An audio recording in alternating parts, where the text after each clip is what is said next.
Assalamualaikum warahmatullahi wabarakatuh. Selamat pagi teman-teman.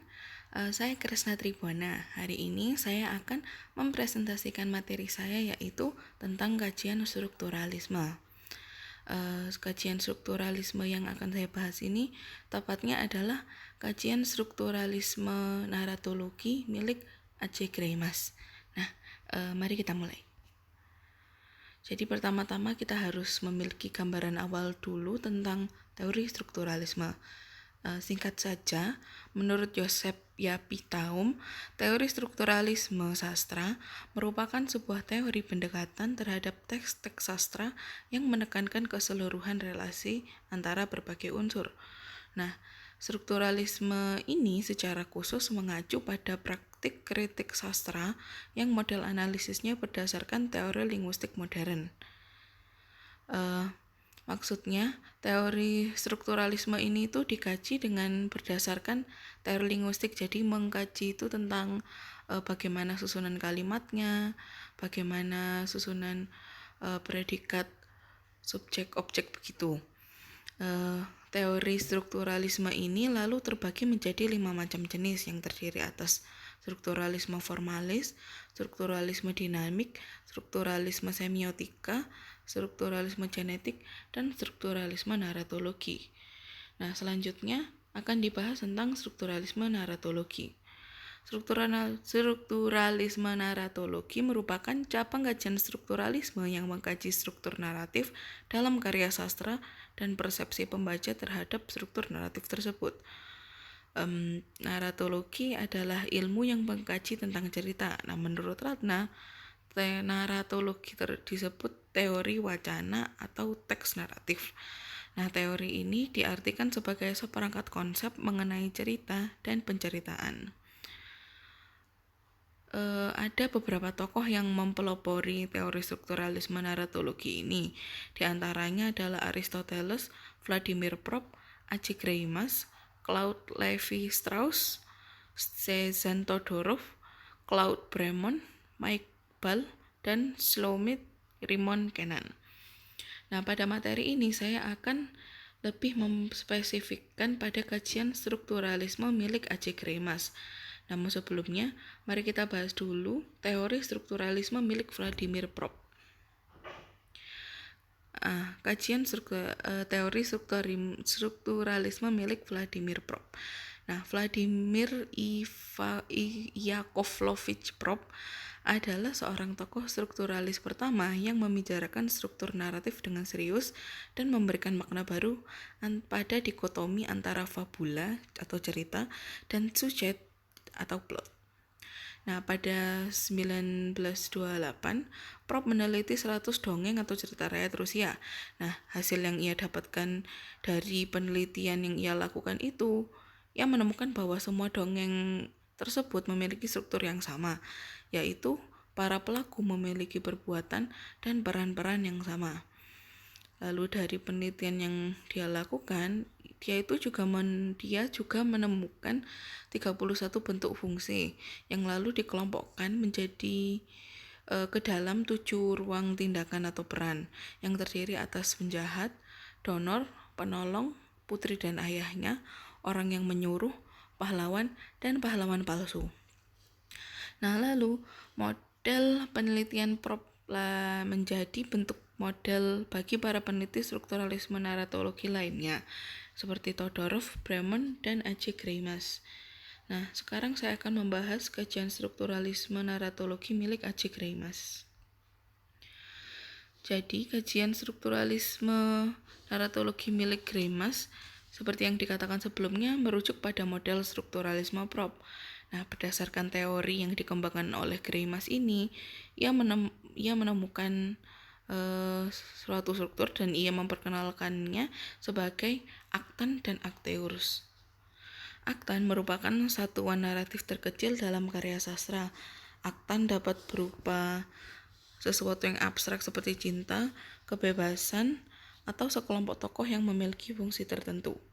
Nah, sedangkan akteurus diartikan sebagai pelaku atau aktor. Ini adalah supaya kita lebih paham, ini adalah contoh bentuk aktan dan akteurus. Contoh kalimatnya yaitu adalah John dan Paul memberikan apel kepada Mary. Nah, dari contoh tersebut, John dan Paul adalah dua aktor atau pelaku.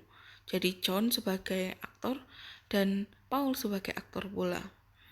Nah, John dan Paul ini merupakan satu aktan, yaitu John dan Paul berfungsi sebagai pengirim. Nah, sedangkan Mary adalah satu akteur atau satu pelaku, dan ia merupakan satu aktan di mana Mary berfungsi sebagai penerima.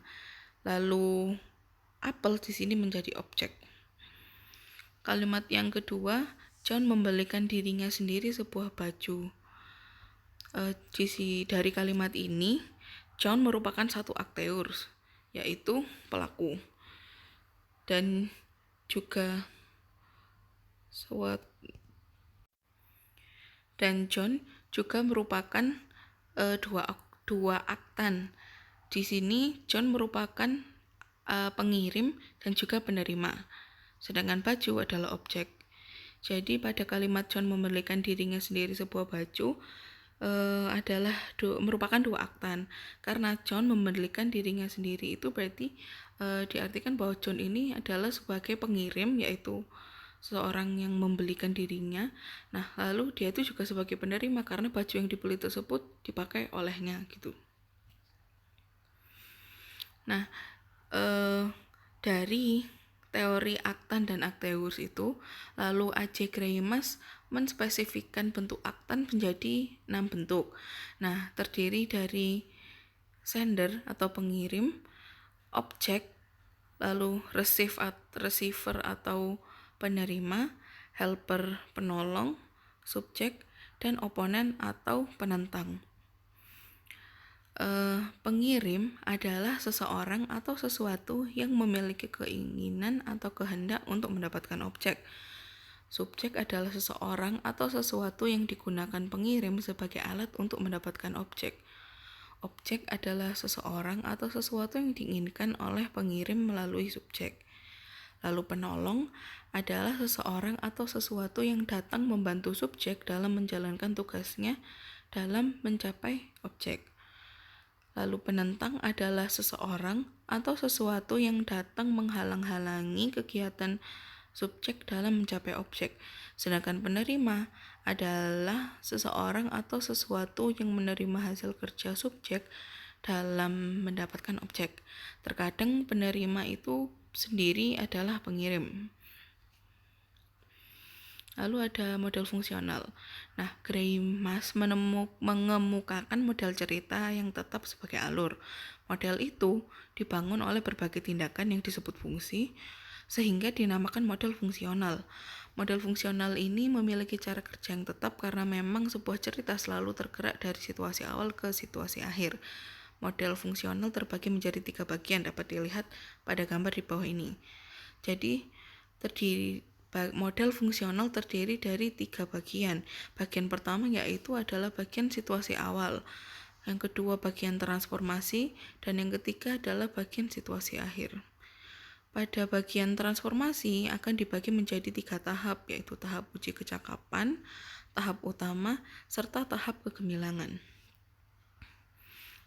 Nah, dari 3 bagian model fungsional.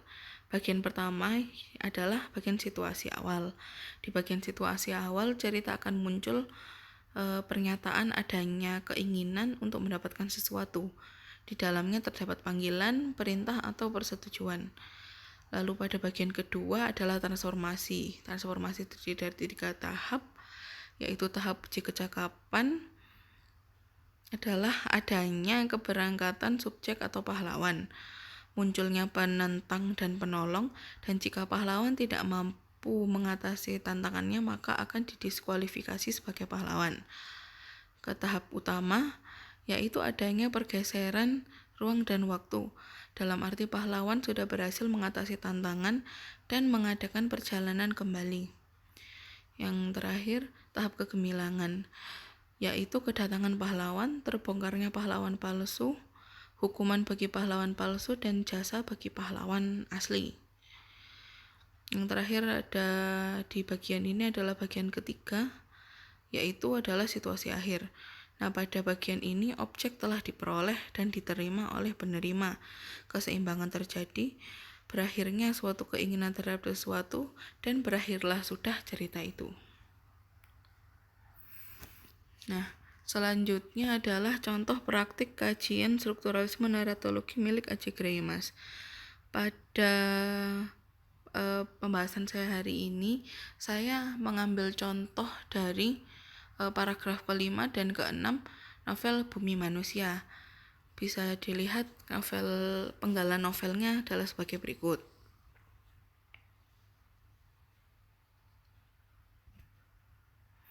Nah, sekarang bentuk kajiannya.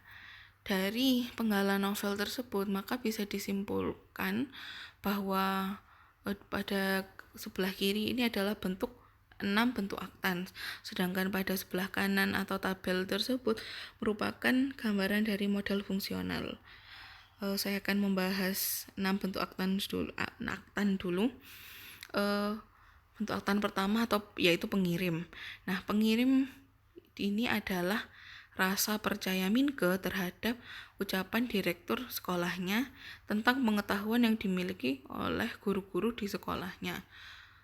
Saya lupa menyebutkan jika aktans ini tidak hanya berupa wujud manusia saja, namun juga bisa berupa wujud non-manusia. Begitu. Maka di sini saya menemukan bahwa pengirim dalam kedua cuplikan paragraf tersebut adalah rasa percaya Minke terhadap ucapan direktur sekolahnya tentang pengetahuan yang dimiliki guru-guru sekolahnya. Lalu yang kedua adalah penolong. Penolong adalah di sini adalah ucapan direktur sekolah Minke tentang pengetahuan yang dimiliki guru-guru di sekolah Minke. Lalu penentangnya adalah dada Minke yang menggembung karena tidak tahu apakah ucapan direktur sekolahnya tentang guru-guru itu benar atau tidak, karena si Minke ini belum pernah ke Eropa. Jadi ada perasaan yang tidak percaya begitu. Selanjutnya penerima. Penerima ini adalah rasa percaya Minke terhadap ucapan direktur sekolahnya tentang pengetahuan yang dimiliki guru-guru. Saya sebutkan sebelumnya bahwa penerima bisa sama seperti pengirim. Nah, dari kedua paragraf tersebut saya menemukan bahwa penerima di sini sama seperti pengirim. Selanjutnya, subjek adalah direktur sekolah Minke dan objeknya adalah Minke. Dari model fungsional yang terdiri atas 3 bagian yaitu situasi awal, transformasi, dan situasi akhir. Pada situasi awal, saya temukan bahwa situasi awalnya adalah rasa percaya Minke terhadap ucapan direktur sekolah tentang pengetahuan yang dimiliki guru-gurunya. Pada bagian transformasi di tahap uji kecakapan adalah dada Minke terasa menggembung karena Minke tidak tahu apakah ucapan direktur sekolahnya benar atau tidak. Lalu pada tahap utama, Minke mempercayai ucapan direktur sekolahnya karena ucapannya menurut Minke itu menyenangkan, sehingga membuat Minke memilih untuk mempercayainya. Lalu pada tahap kegemilangan, Minke mempercayai guru-gurunya yang lahir dan didik di Eropa memiliki pengetahuan yang luas. Sedangkan pada bagian situasi akhir, Minke harus percaya dengan ucapan direktur sekolahnya tentang pengetahuan guru-gurunya, karena orang tua Minke mempercayakan guru-guru tersebut untuk mengajarkannya lebih banyak pengetahuan. Jadi begitulah bentuk kajian teori strukturalisme naratologi milik A.J. Greimas yang saya temukan pada penggalan paragraf ke-5 dan ke-6 novel Bumi Manusia. Sekian yang bisa saya sampaikan pada materi hari ini. Terima kasih atas perhatiannya. Assalamualaikum warahmatullahi wabarakatuh.